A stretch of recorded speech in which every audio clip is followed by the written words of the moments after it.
Bonjour, vous êtes sur Nuance, un podcast réalisé par Rémi Ansel Salas. À chaque épisode, l'artiste plonge auditeurs et auditrices dans l'une de ses créations, qu'elles soient scéniques ou sonores. On y découvre les genèses des projets, des extraits et quelques impressions du public. Nuance, c'est entrer dans l'univers d'un artiste par la porte radiophonique.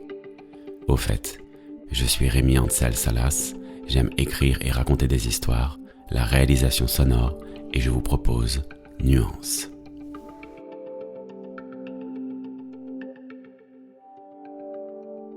Dans ce deuxième épisode, je vous parle de collectage de paroles. D'ailleurs, si vous avez écouté le premier numéro de Nuance consacré au spectacle Mythe et Jupe, il ne vous aura pas échappé qu'un passage était entièrement réalisé avec un collectage. Aujourd'hui, je vous raconte comment je m'y prends. Aussi sensible au timbre des voix qu'aux histoires qu'on me confie, cette partie de mon travail est l'une des plus enrichissantes et surprenantes.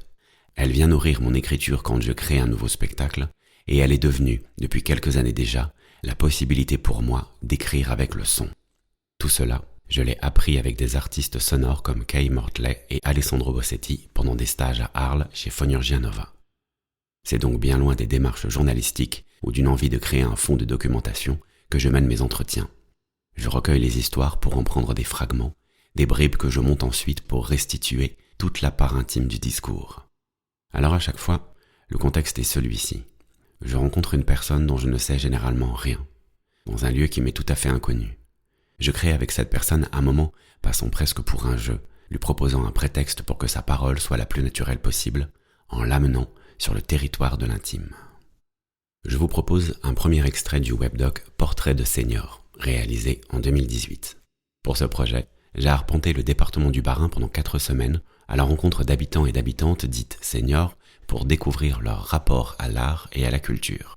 Et dans Voulez-vous danser, j'ai mené des conversations autour de la danse avec 5 dames, offrant quelques beaux souvenirs de valse et exprimant à leur façon tout ce que la danse peut créer comme relation. À l'époque, ma danse préférée, c'était la valse lente. Le Danube bleu, pour commencer.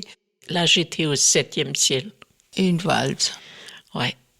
Et ça, mon mari, il était champion. La valse Vienne, quoi encore? Par contre, la vraie valse, alors là, je pouvais l'oublier. Ah bon? Mon mari disait toujours la tête lui tourne. Alors bon, c'était pas possible, hein.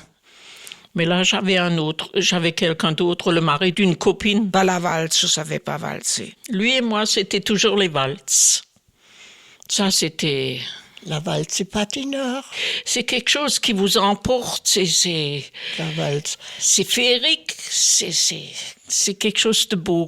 1, 2, 3, 1, 2, 3, je crois par là. Parce qu'on fait aujourd'hui, il y en a un à ce bout de la salle et puis l'autre, il est à l'autre bout. Ça, c'est pas danser pour moi. Le beau Danube bleu. Quand je vois ça, moi, ça m'horripile, hein. Pas possible. J'ai vu. Je ne sais plus. Mais non, mais il faut avoir le bon cavalier. Il y a la part de beauté, Une fois, j'ai eu la chance dans ma vie la part de musique, de danser avec la gestuelle. un vrai. J'étais invitée à une kermesse à Breitenbach. Je m'en souviens. Je dis à ma copine, il y avait un couple, ils dansaient. Juste aller voir danser, c'était une merveille. La proximité de l'être. Et je ne sais pas si ce monsieur, il m'a entendu quand j'ai dit ça à ma copine. La prochaine danse, c'était une valse et puis il vient me chercher. Je dis non. Je dis, je suis désolée monsieur, mais avec vous, moi je ne peux pas danser. Il a dit si. Laissez-vous aller et laissez-vous faire. Oh, mon Dieu! Moi j'avais les genoux qui tremblaient, hein. Ça procure Un peu des sentiments. une liberté. Quand vous avez un cavalier qui sait danser, Vous vous sentez mieux, vous n'avez plus cette sensation d'être quelqu'un dans quelque chose. vous ne voyez pas l'homme que vous avez dans les bras. Vous vous sentez envolé. La musique vous libère. Vous vous sentez vraiment dans un autre monde. C'était quelque chose de beau. Ah oui, c'est beau ça. Ça, je m'en souviendrai toujours. le bonheur de partager quelque chose avec l'autre. Parce que quand on danse à deux, on partage quelque chose. Et vous ne dansez pas? Je suis une grande danseuse, oui. J'adore danser. Comme tu sais danser? Eh bien, la valse et puis la polka. Enfin, les musiques à la mode et la musique ancienne, ça dépend. On danse le tango, la marche. Surtout un tango. Non. Pas le tango. Si, d'accord, le tango, ça va, oui, aussi. Mais bon, c'était un peu plus rapprochant, quoi. Cette proximité avec l'autre. Ça, c'était vers la fin. Quand il s'agissait de rentrer. Parole, c'est le titre d'un webdoc, mais aussi d'un spectacle, où j'ai travaillé avec mon abécédaire de la parole. Cet abécédaire, je l'ai conçu en compilant tous les verbes de la langue française qui nous permettent de dire comment le langage et notre parole sortent de nous. Presque 150 verbes sont déjà à l'intérieur. Je présente donc l'abécédaire à la personne, puis je lui demande de choisir 5 verbes définissant au mieux sa façon de parler. Voici donc, suivez la guide, extrait du webdoc Parole sorti fin 2022, avec la voix d'Annick, guide conférencière. J'aime bien faire des visites guidées dans l'idéal. Voilà. Et la réalité, c'est jamais idéal. Comme je suis plutôt misanthrope, j'adore préparer mes visites. Voilà. Les faire après, la réalité, c'est toujours un peu décevant. Alors dire, c'est le premier qui m'a vraiment emballé parce que on parle beaucoup quand je suis guide, je parle, j'ai appris à parler, mais en fait, il faut parler pour dire quelque chose, quoi. Et si j'ai rien à dire, c'est vraiment... J'ai appris ça plus tard, qu'il vaut mieux se taire. Parfois laisser du silence. Hein. C'est pour ça que j'ai choisi aussi se taire. Oui, se taire, c'est pas ce que je fais de plus facile. Hein. C'est pas spontané de m'arrêter, c'est spontané de me mettre à parler, blablabla. Et de m'arrêter, c'est un effort et c'est toujours quelque chose qui paye, toujours. Donc se taire, c'est quelque chose... J'ai un peu appris, mais il faut que je reprenne il faut que je me reforme régulièrement. C'est bien d'articuler, ça permet aux gens de comprendre, ce qui est pas mal quand on a quelque chose à dire. Mais ça me ralentit trop.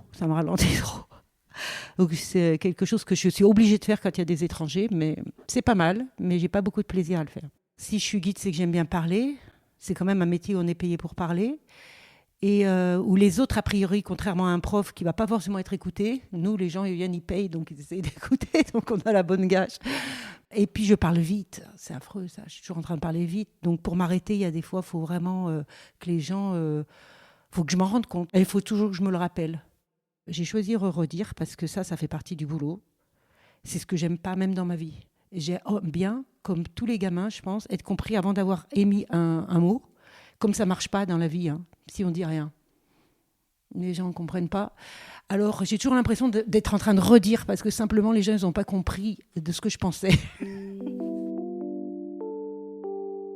Balbutier, ça, c'est quand je fais des visites en anglais.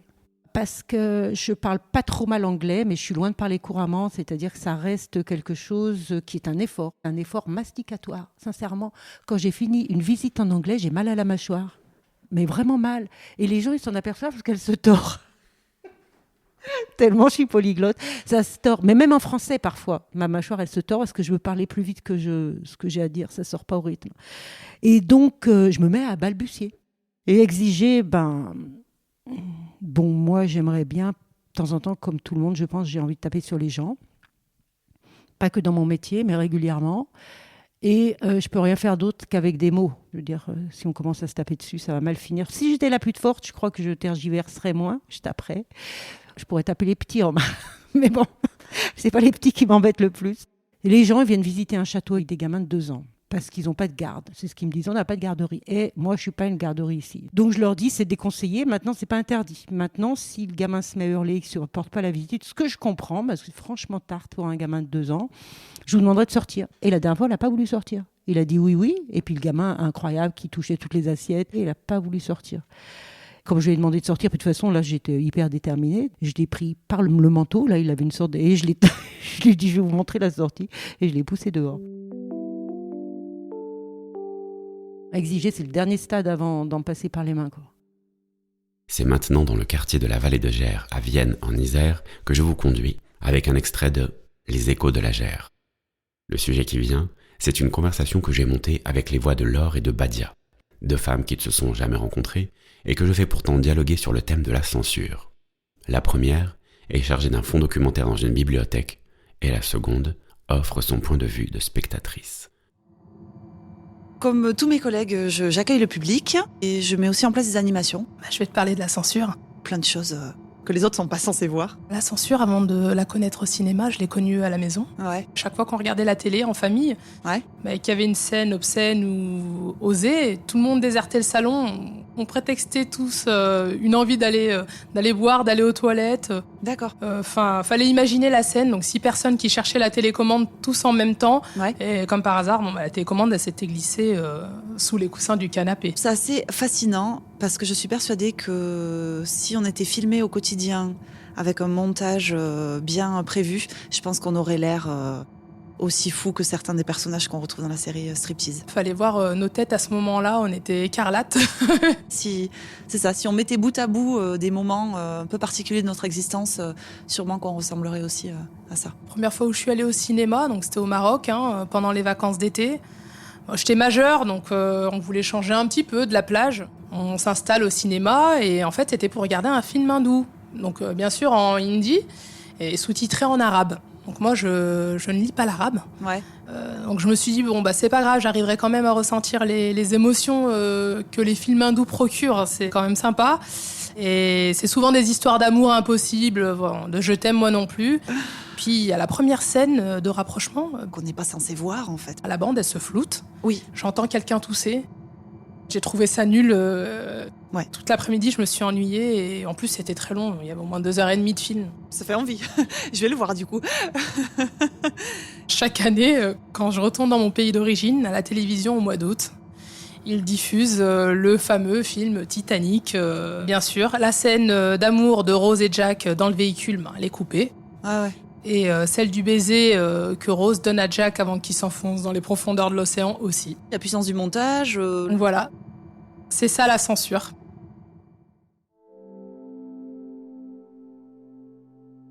Et c'est sur cette conversation que s'achève ce second épisode de Nuances. Vous pouvez retrouver toutes les créations sonores réalisées à partir de Collectage sur le site www.cia-candide.com. N'hésitez pas à laisser un commentaire, à liker et à partager. Je vous remercie pour votre écoute et vous dis à très bientôt pour un prochain épisode de Nuances.